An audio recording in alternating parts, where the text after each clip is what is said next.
take into consideration these suggestions. Thank you, sir. Thank you, Speaker, sir.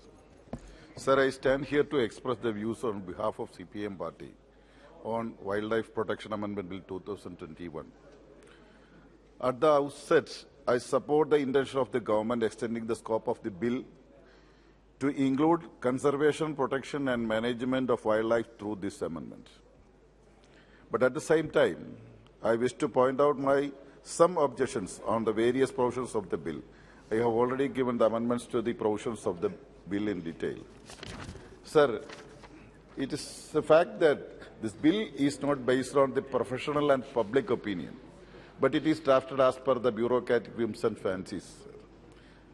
Sir, the Standing Committee has also commented that this amendment will only help to complicate the current provisions for protection of wildlife and purpose of India's commitment to Convention on International Trade in Endangered Species of Wild Fauna and Flora would not be served fully.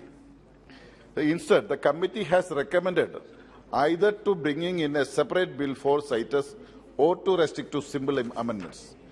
But it is coming with, there are 50 amendments, some of them bringing some confusions also. But the government is adamant that it will go ahead with these amendments.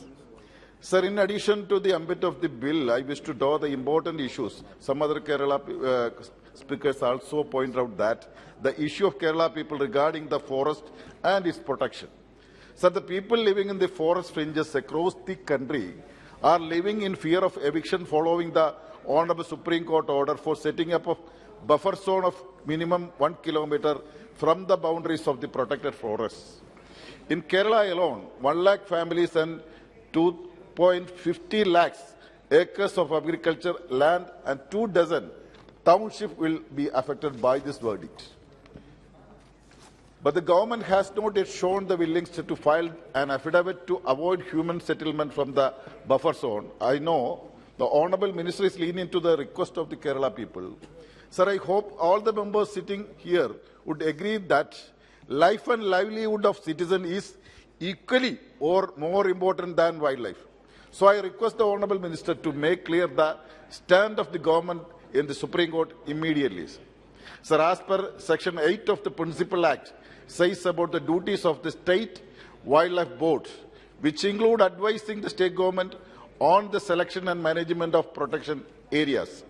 Sir, I request the government to include the declaration of the extent of buffer zone, taking into consideration the density of population, also the duty of the state board in each state. Sir, by this, the concern of the common people could be addressed.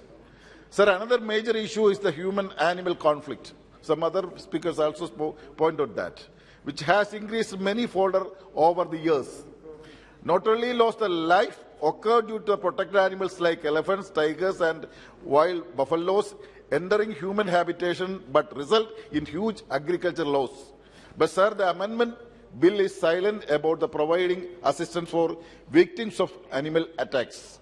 So I request the government to include the national insurance scheme for payment of compensation for loss of life, as well as crops and property, and for injury as suggested by the Government of Kerala as part of the bill.